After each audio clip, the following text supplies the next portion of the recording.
அறையும் ஆடரங்கு மடப்பிள்ளைகள் தரையில் கீரிடின் தச்சரும் காய்வாரோ இறையும் ஞானம் இல்லாத என் புன்கவி முறையின் நூல் உணர்ந்தாரும் முனிவாரோ.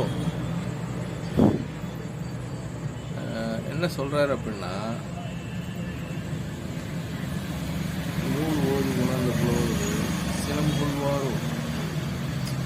இப்போ ஒரு மரத்திற்கும் செதுக்கிற ஒரு இடத்துல சுற்றி விளையாடிக்கிட்டு இருக்க அந்த சின்ன பசங்க அவரு இப்போ ஒரு தச்சர் செதுக்கிட்டு இருக்காருன்னா அவர் செதுக்கிற அந்த மரத்தில் ஏதாச்சும் ஒரு கீறல் போட்டா அந்த தச்சர் கோவப்படுவாரா அப்படின்னு கேட்குறாரு.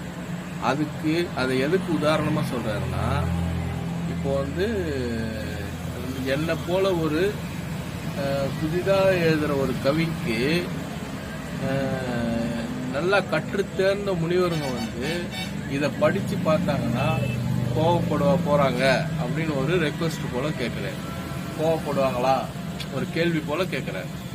அதுதான் இந்த பாட்டில் என்ன சொல்கிறாருன்னா, அறையும் ஆடரங்கும் மடப்பிள்ளைகள், அதாவது அங்கே சுற்றி திரிகிற அறிவில்லாத குழந்தைகள். அறிவில்லாத மீன்ஸ் அந்த விளையாடுற குழந்தைங்க தானே, அந்த குழந்தைகளுக்கு பெருசாக அறிவுன்னு இருக்காது, விளையாட்டு புத்தி தான் இருக்கும். அதுதான் சொல்றாரு.